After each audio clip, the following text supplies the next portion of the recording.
Bonjour bandeko na ngai Kordowich. Ba Rwandais ba binemi na biso sakana te. IDPS koto yo Rwanda. Kabila kuta répondre te. Atangi komba Rwanda te, alobeli Kagame te.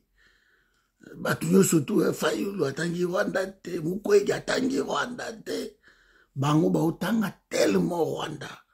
Rwanda ze ennemi na biso bandeko. So kele ona Goma. Okomi ennemi.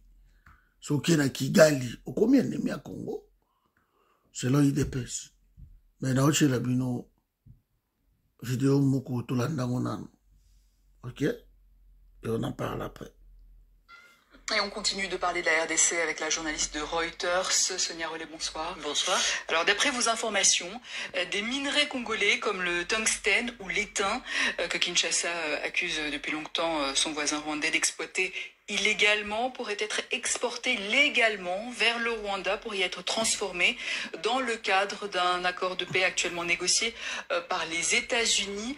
Est-ce possible, Sonia Rollet, que le gouvernement congolais accepte un tel accord? Alors, il faut savoir que cet accord ne porte pas que sur les mines ou que sur ce type de coopération économique. L'idée des États-Unis et l'accord qui est en train de négocier, c'est un accord qui est déjà basé sur une déclaration de principe que les deux pays ont signé, sur un certain nombre de préalables qui vont depuis le respect de la souveraineté, sur lequel il y a aussi la lutte contre les groupes armés, il y a également la coopération économique, essayer de renforcer la coopération économique pour amener à la paix.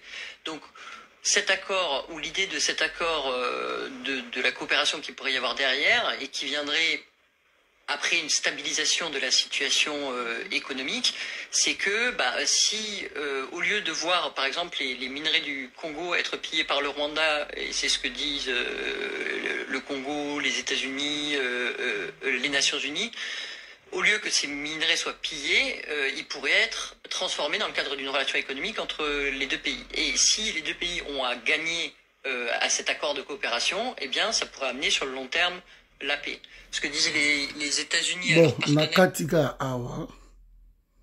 Accord ya principe au Félix qui a signé na Rwanda. Yango, na ibinango. États-Unis a signé na Rwanda. Et qui usine surtout la transformation et aux en Rwanda. Donc le plus-value il y a minerai na biso et aux en Rwanda. Na Congo a signé accord OK biso to ko extraire kaka minerai. Mais ce que dans paragraphe 3, le Congo va acheminer à veiller na sécurité, il y a quoi acheminer ba minerai wana tina Rwanda. D'où la présence, il y a Black Waters. Parce que Black Waters, est spécialisé dans garder le site Oyo, le site minier si vous voulez, Oyo, il y a homme d'affaires des États-Unis, société, multinationale. Black Waters n'est pas pour ça. Il ne vient pas pour se battre. Bako sécuriser parti oyo ba minerai et kozala na ite bonito ba mnonini sikoyo accord ya biso na États-Unis pour la minerai na biso so il faut pas imposer kimia. Pourquoi ba créer ba usine wana te na Walikale par exemple, ba créer ngo na Beni na Butembo? Pourquoi il faut ekende na Rwanda? Siko biso na Rwanda toza binemi ya solo pour soki mutake Rwanda comme ennemi, so mutake Kigali comme ennemi. Mais ce qui toza la coopération économique na Rwanda, to signer ba accord. Biloko na fiso kota normalement ke na Kigali. Et c'est so mutake Kigali comme ennemi ya Congo. Nazo comprendre tendenge nini bandeko ba okumisa Félix ba comprendre te. Donc tout ce que Félix raconte ba bêtise nae, et ça vrai il faut avoir un dimango. C'est la question qu'on se pose. Rwanda, quand est-ce que le Rwanda est devenu notre ennemi? Quand? C'est pour cela, politique Rwanda, ils a flou pour tout le monde. ba minéraux ya biso. Tout ça aussi faible que ça. Donc il faut sous-traiter sécurité na biso. C'est vrai. Je vous signale que le Goma il en a 5 mois et que Bukavu il en a 4 mois. Bunagana c'est plus de 3 ans et que Minembwe c'est plus de 5 ans.